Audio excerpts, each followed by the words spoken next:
There is a place on Earth that does not fit where it is supposed to belong in history. A place that seems to stand outside the accepted timeline of human civilization.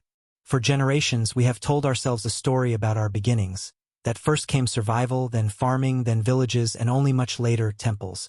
That religion followed settlement, and architecture followed necessity. It is a clean, ordered progression. Logical, predictable. But what if that sequence is wrong? What if the first monumental structures built by human hands were not homes, not walls, but something far more symbolic? What if the earliest builders were not farmers at all, but hunter-gatherers? And what if the foundations of organized belief came before the foundations of agriculture? This is not speculation. This is not myth. This is stone.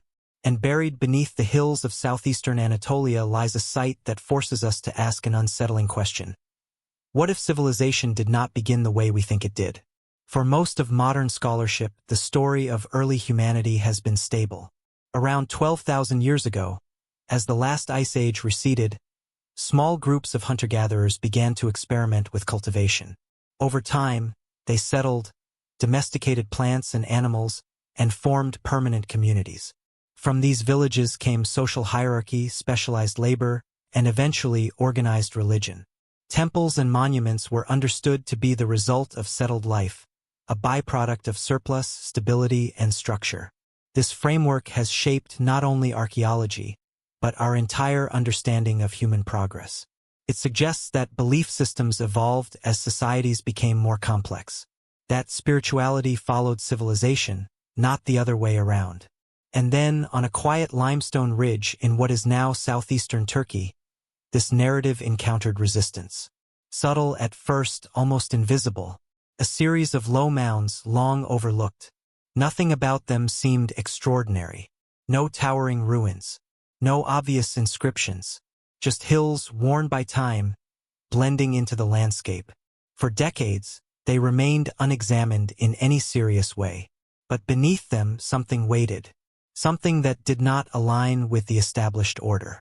The first recorded mention of the site came in the 1960s during a survey conducted by researchers from Istanbul and Chicago. They noted fragments of worked stone, but concluded that the remains were of relatively recent origin, perhaps medieval. There was no urgency, no indication that anything significant lay below, and so the site remained largely ignored. Years passed. The hills remained silent. It was not until 1994 that a German archaeologist, Klaus Schmidt, visited the area. He was not searching for a lost temple. He was investigating prehistoric settlements in the region. But something about the site drew his attention. The scattered stones, the unusual shapes, the faint suggestion of deliberate placement. It was enough to prompt a closer look. Excavations began the following year.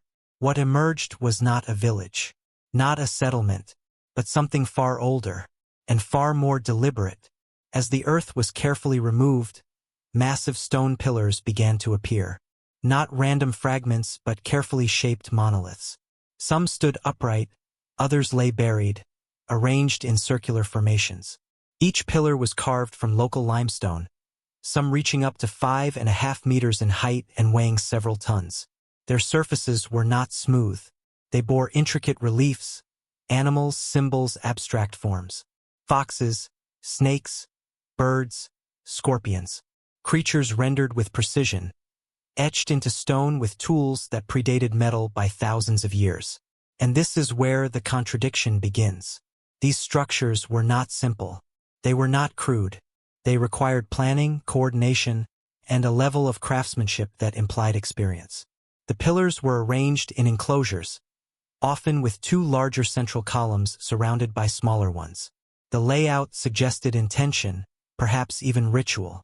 But there was no evidence of domestic life. No hearths, no storage areas, no signs of habitation. This was not a place where people lived. It was a place they came to. But here is the unsettling part.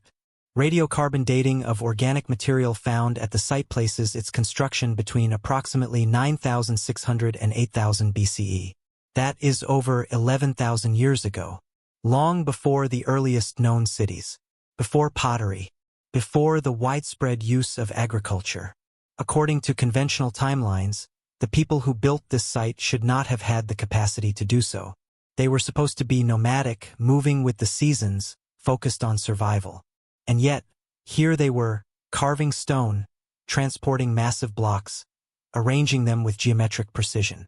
History does not break easily, but here it bends. The site came to be known as Göbekli Tepe, meaning Potbelly Hill in Turkish. And as excavations continued, it became clear that what had been uncovered was only a fraction of what lay beneath. Ground-penetrating radar suggested the presence of many more enclosures, still buried, each one potentially holding new clues, new contradictions. The physical evidence is undeniable. The pillars are T-shaped, often interpreted as stylized human figures. Some bear carved arms and hands, suggesting anthropomorphic meaning. The central pillars in each enclosure are larger, more prominent, possibly representing deities, ancestors, or symbolic entities. The surrounding pillars face inward, as if oriented toward the center. The arrangement evokes a sense of gathering, of focus, of purpose. Tools found at the site are made of stone. Flint blades, chisels, and other implements consistent with pre-metal technology.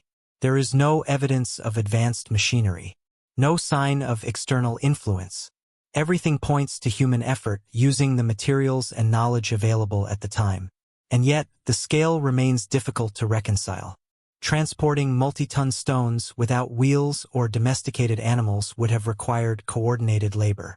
Dozens, perhaps hundreds of individuals working together. This implies organization, leadership, shared intention. It suggests that these communities were capable of collective action on a scale previously unrecognized for this period. So why build it? Mainstream interpretations lean toward ritual or religious function. Göbekli Tepe may have been a ceremonial center, a place where groups gathered periodically for shared practices. The carvings could represent mythological symbols, totems, or narratives now lost. The act of building itself may have reinforced social bonds, creating a sense of identity and cohesion among otherwise dispersed groups. There is also a growing hypothesis that challenges the traditional sequence of development. Instead of agriculture leading to settlement and then to religion, perhaps the desire for communal gathering, for ritual, for meaning, led to the creation of fixed sites. And in order to support these gatherings, people began to experiment with cultivation. In this view, belief did not follow civilization. It helped create it. But not all questions have answers.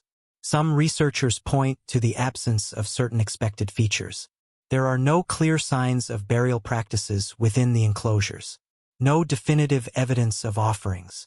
The symbolism of the carvings remains open to interpretation. And perhaps most intriguingly, the site was intentionally buried around 8000 BCE. Not abandoned, not destroyed, but carefully filled in with debris, as if preserved or concealed. Why bury something so significant? Was it a deliberate act of closure? A ritual in itself?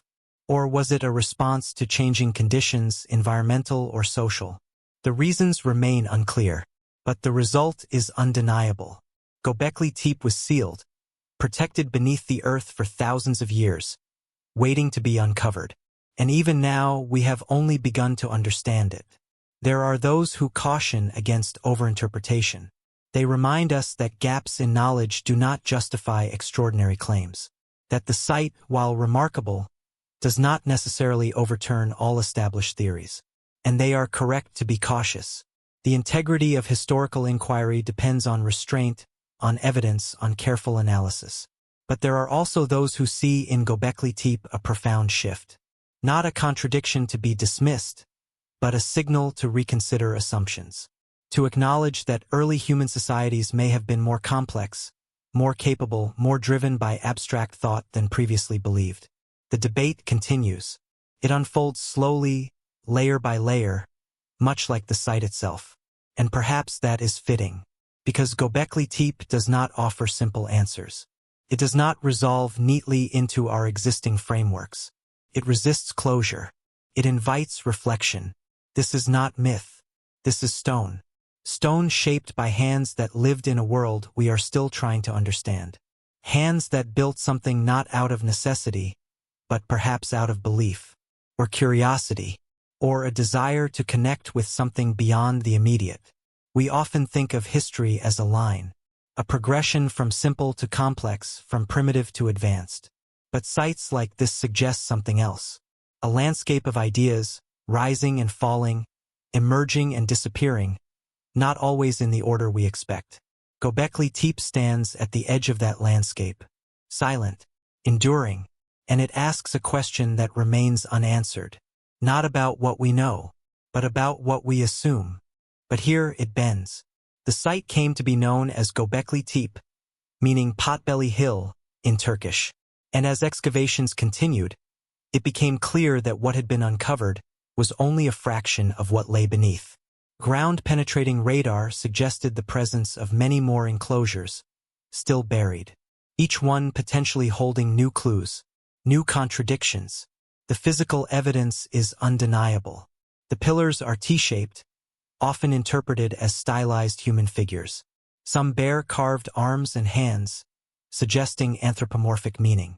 The central pillars in each enclosure are larger, more prominent, possibly representing deities, ancestors, or symbolic entities. The surrounding pillars face inward, as if oriented toward the center. The arrangement evokes a sense of gathering, of focus, of purpose. Tools found at the site are made of stone. Flint blades, chisels, and other implements consistent with pre-metal technology. There is no evidence of advanced machinery, no sign of external influence. Everything points to human effort using the materials and knowledge available at the time. And yet, the scale remains difficult to reconcile. Transporting multi-ton stones without wheels or domesticated animals would have required coordinated labor. Dozens, perhaps hundreds of individuals working together. This implies organization, leadership, shared intention. It suggests that these communities were capable of collective action on a scale previously unrecognized for this period. So why build it? Mainstream interpretations lean toward ritual or religious function. Göbekli Tepe may have been a ceremonial center,